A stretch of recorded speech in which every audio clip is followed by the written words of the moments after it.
It's Divas That Care Radio. Stories, strategies, and ideas to inspire positive change.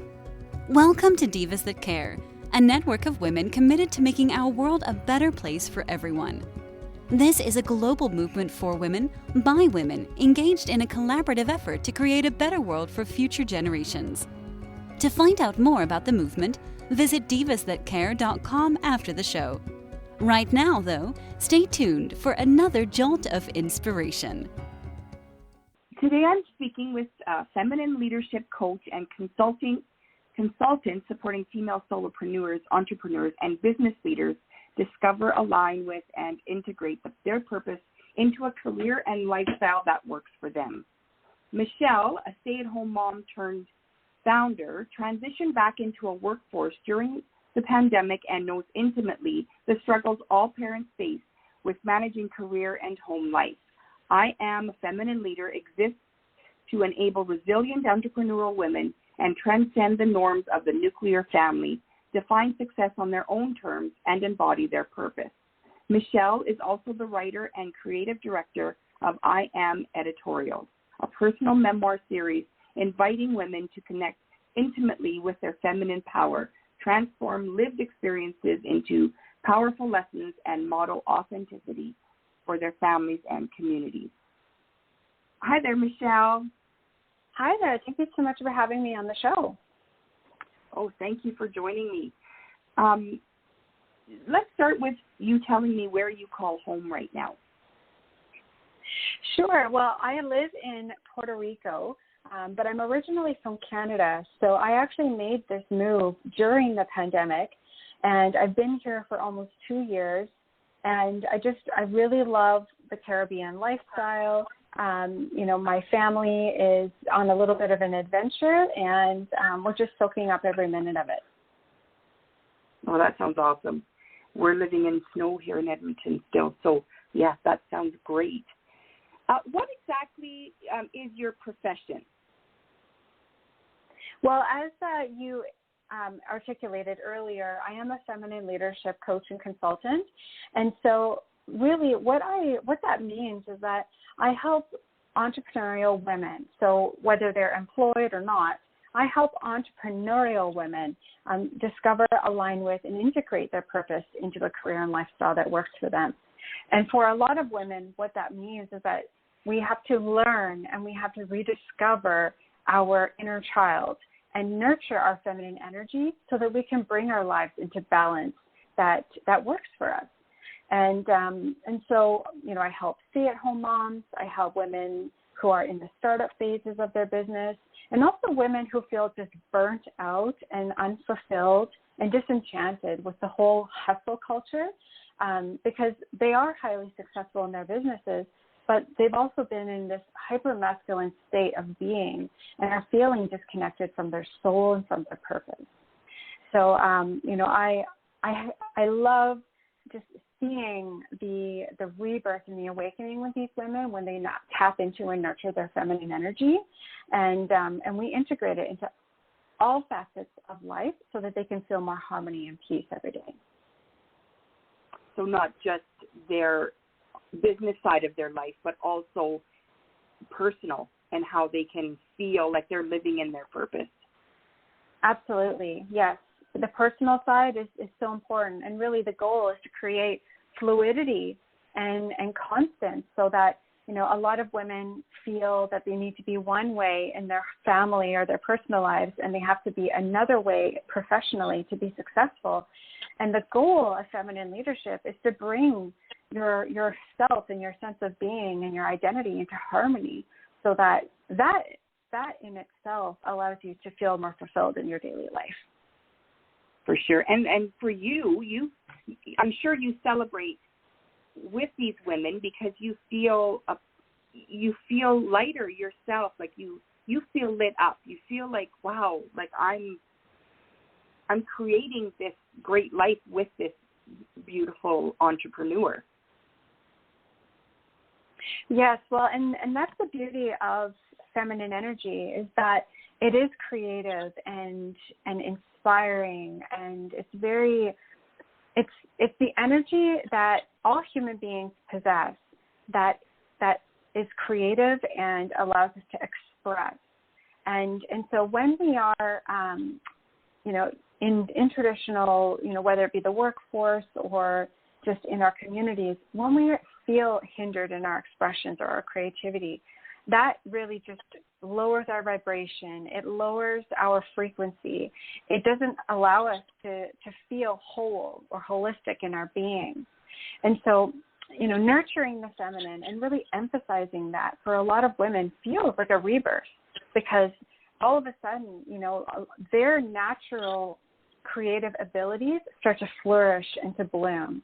And incredible things are created in the process. I created a memoir, but I've had clients who have accelerated the growth of their businesses. They've made major life changes that have really improved their lifestyles. They've pivoted into new industries or careers. So in feminine energy, there's incredible transformation that can occur, and that's why I encourage men and women to explore what would be possible for them if they nurtured their feminine energy. Yeah, that sounds so awesome. It sounds so exciting. I feel like this, little bit of excitement goes through me as you're explaining this. So how do you celebrate you and your wins, whether it be like with your clients or with your own personal life? Yeah, well, I think that celebrating wins is so important, and not just the big milestones or the big achievements. We have wins every single day that we can celebrate, and it is a form of self-care in a lot of ways, to recognize the little wins, the little milestones that we go through every single day. Because for a lot of people, when they don't have that daily practice, then that's when they can start to feel stuck or stagnant or frustrated, because our lives are constantly flowing and changing and growing. But if we don't give ourselves the affirmation that, yes, I'm on the right path, and have that intention every single day, it can make us feel bad, to be frank. So little wins it could be just as simple as acknowledging, and saying, I woke up on time this morning with my alarm, and I got my kids out the door without getting angry at them. We didn't yell and scream. Everybody was happy, and we got to school on time. That is a huge win. And just being proud of yourself for having those little moments, because maybe the big one, right, is to say maybe a month or a few months later, say, wow, like my daughter and I are so connected now. We never fight in the morning anymore. And then that's like your big win. Like on a personal level, on a business level with clients, it usually turns into, okay, I've committed to my tasks today. I completed them all, and I feel good about it. I feel good and transitioning out of those autopilot habits that we kind of can adopt sometimes in business. It's like, I'm really intentional. I was really intentional today with what I did, and it felt really good. And then over the quarter, maybe you've increased your sales by 15%, because every single day you're showing up with intention and saying, I'm going to do what feels good today. I'm going to play into my strengths. And it doesn't always have to be like a specific quantitative outcome. It could simply be just feeling incredible in your body and elevating your mindset. Yeah, 100%. I agree. So do you do anything to celebrate that? Like, I know there's, the obvious, have a glass of wine at the end of the day or go out and buy yourself a coffee. But do you, show yourself some kind of gratitude or special treatment when you do recognize it? Because sometimes we don't, right? Sometimes we say, oh, yeah, I got that done, but we don't really recognize it as a win. So what do you do when you do that, when you notice your wins? Well, I have a practice that I do. I try to do it every day, but, life happens. Sometimes I don't do it every day. But embodiment practices are a big part of how I support clients, and also how I how through my own self-mastery, I'm able to contribute to others. And what it entails is, at the end of the day, right before I go to sleep, I light a candle. I have a candle on my nightstand, and I just will sit in contemplation, looking at the candle, and I will close my eyes, and I will kind of put my hands around the flame, just kind of like cupping it, but at the same time, like bringing my awareness to my hands and where the heat where I feel it in the palms. And I try to like centralize my energy into this beautiful flame, like envisioning that this is my spirit, this is my soul. And I give gratitude for the day, whether it be, a tangible win in my business or just an emotional win. I just give gratitude in those moments. And that practice of kind of nurturing and feeling the heat of the flame and feeling the energy of the flame, it's like I'm hugging myself. It's like I'm giving my soul a kiss and a hug. And, and I only do that maybe some days I only do it for a couple minutes. Other days I just get into the zone and I'm there for 20 minutes. But, that embodiment practice of just envisioning myself as a flame growing and with powerful energy and beautiful heat. And it's so beautiful and it's so simple, and when I'm traveling or if I'm somewhere where I don't have a candle, then I'll just put my hand on my heart and I'll envision the same, like my heart is beating. I try to feel the heartbeat. And that is my celebration. It's connecting to my life force. It's feeling my life force pulsing through me and the energetics around me. That is so awesome. And I bet you have the best sleep after that. Yeah, it definitely contributes to sleep. Yes. Mm-hmm. Oh, that's amazing. I love that. Now let's talk a little bit about fashion. What do you think your fashion style says about you? Yeah, well, since I moved to Puerto Rico, it actually changed quite a bit because when I was living in Alberta, I was cold all the time, to be honest. So my fashion choices were different. But, I'm a minimalist, really. So I only really have at one time maybe 10 or 12 pieces of clothing in my closet. I like clothing to be multi-purpose and multifunctional. And I like it to be just very comfortable. I like my clothes to be comfortable. I like fabrics that breathe and can coordinate with a lot of different things. And I'm not super into like crazy patterns or textures, but I love wearing clothes that have like tribal or cultural influences. So, like for instance, when I came to Puerto Rico, I started buying because there's such a strong African cultural influence here. And when you go, to the local shops, you always see a lot of like Ankara jewelry, scarves, wraps. And I love the colors. I love the patterns of the African prints. And in the Caribbean, like they're amazing. You feel amazing when you're wearing them. So a lot of linen, a lot of rayon, just like really flowy, comfortable clothing with pops of color and texture. That's awesome. So I'm going to assume that, now that the pandemic is over, your style really won't change much. No, and I think part of the reason for that is because like I'm working from home right now, and the style I guess that I have is what I consider to be like pretty versatile. Like I don't work in my pajamas every day. Like I still like to get up and like get myself ready, and it just feels good to me to do that. It feels productive for me.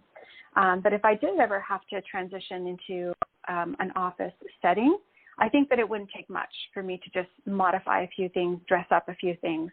And that's what I love about, the cultural clothing that I've acquired here, is that it's so easy to dress up and dress down. And, you can have only a handful of pieces and you can coordinate them with a dozen or like just endless neutrals. And I love that so much.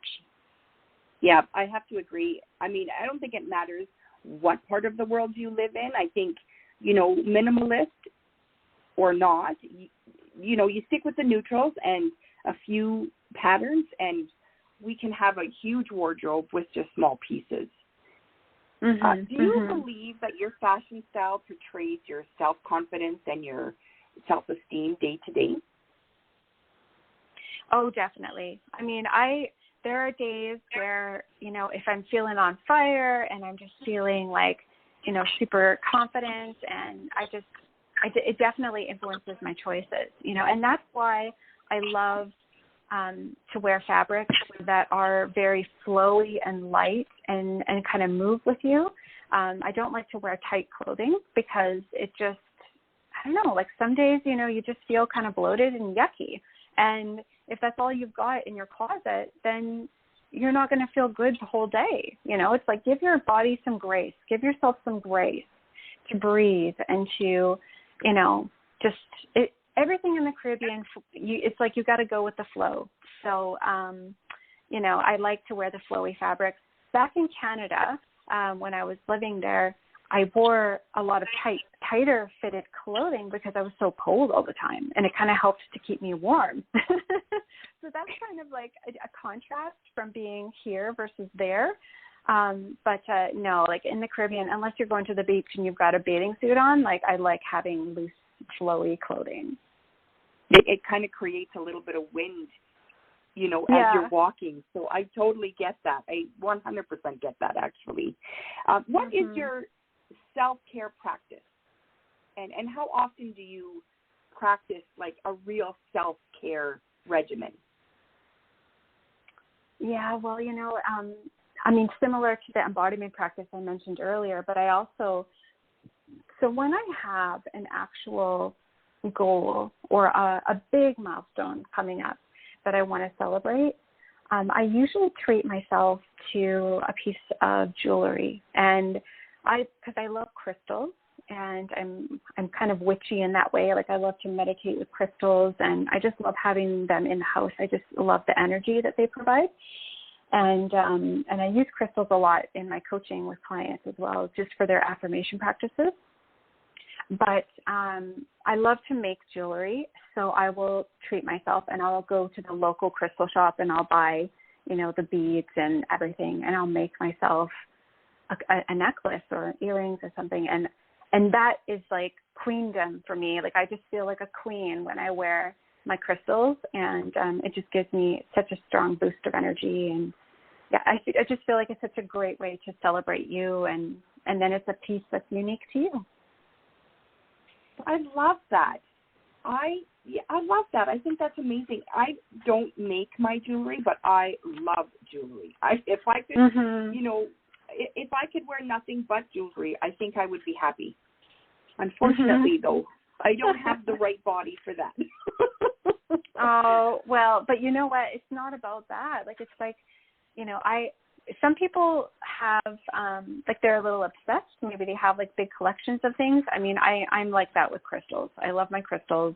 I probably have over 20 different necklaces, and it's just, but they're all sentimental in the sense of every time I wear this, I remember that goal that I achieved because that was my gift to myself. It's not just I'm going to go buy a piece of jewelry at the store. It's I made this, and I made it because I achieved something, and it just feels so good. It's like a little reminder. And I wouldn't say I'm super skilled at making jewelry or anything.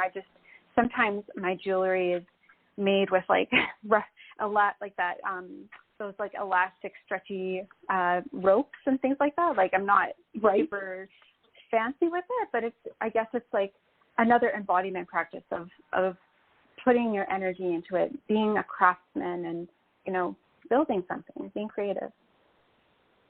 Oh, that's great. That's awesome. Yes, I'm not crafty, so that for me wouldn't work, but that's awesome. So when you're working, we're going to just, one or two more questions here, but I want to know, when you're working with your clients, what is the biggest outcome that you're looking for? Well, that's a really interesting question because, feminine leadership is not really outcome-based. It is like we do establish goals and we set expectations, but, it doesn't always result in the original goal or expectation, because part of going on a feminine embodiment journey is recognizing that, life, transformation, progress, it is actually a nonlinear process. And when we fully immerse ourselves in that reality, that is when incredible opportunities come up that we might have never even considered or been aware that existed. Because traditionally, like in society and the workforce, and like we've been conditioned to believe that, if you do A, you're going to get to B, and it's like a linear process. If you follow all the steps, you're going to get to this point and you're going to be successful. And, in a lot of ways, yes, there are situations where that applies, but I think that in the grand scope of life, most growth and transformation and progress is nonlinear. And when we recognize that and we honor that, then we're able to really tap into our power and discover what's possible for us and really make it our own, as opposed to just subscribing to the beliefs and the systems and the formulas of other people. So when I'm working with clients, we spend a lot of time discovering what that looks like for them, because for one person, it might be, a very, like maybe there's only one or two little twists and turns, and it can look or feel quite linear because, of their execution and how it works for them. Whereas for others, it might be all over the place, but at the end of the day, the goal is always to feel whole, to feel authentic, and to be true to yourself. And sometimes, it could be as simple as, okay, I haven't established boundaries before. Now I'm going to do it. And then they follow through on the procedure of establishing and upholding boundaries. But, it may not necessarily be like I have a boundary today and I'm sticking with it forever. There's always going to be times where we may be on an up curve and then we come down and then we go back up. And that's just the way life goes. Absolutely. Yeah. Yeah. So it's more of a feeling that you're really aiming for, right? Because, everybody is looking for happy, right? But not everybody is realizing that we have happy inside of us. We just have to set it free. Right? Yeah. That's the way I see it, and I think that's what I was kind of understanding from you there for a basic, generalization, right? Obviously there's more to it than just I'm looking for happy. Yeah, absolutely. One more question. Yes. If you could do anything else in the world and, there was no judgment, what would that be? I would love to be a writer and just be a creative professional. And a lot of the writing that I have already done with my personal memoir series and, so many things that I've written that are just in notebooks and, little Post-it notes and napkins, I really resonate with the creative arts. And, if I could just do that and also, the whole just being connected to life force, being connected to nature. My husband kind of jokes with me, but he's like, you can't just move into a little hut in the rainforest and survive. You need to, stay focused and earn money and have a livelihood. And I'm like, yes, but I want that so badly. I just want my little hut in the rainforest where I can paint and write and, do whatever. Maybe someday I'll get there, but yeah. Yeah, I think that that's possible. I'm not saying you will be doing that, but I really believe that if that's what you want, you can have that. It's not something you just wake up one morning and say, I'm doing that. Like everything else, like every other goal, we have to work towards it, right? Absolutely. Yeah. I hope one day you get there. I wish the best for you. Michelle, can you tell us where we can find you on social media? Yes, absolutely. So I have a website. You can go to www.iamafeminineleader.com. And I'm on LinkedIn, so you can search for me by name, Michelle Hersayak-Nassif. And on Instagram, it's Michelle_Hersayak-Nassif. Perfect. That's awesome. Thank you so much. Today was awesome speaking with you. I know that you are in Puerto Rico, and right now probably one of the, warmest places in the world. Not like here in Canada. Canada's still pretty chilly.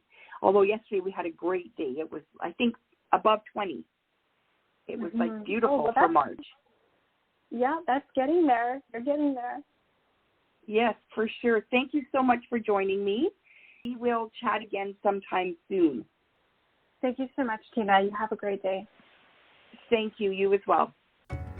Thanks for listening. This show was brought to you by Divas That Care. Connect with us on Facebook, on Instagram, and of course on divasthatcare.com, where you can subscribe to our newsletter so you don't miss a thing.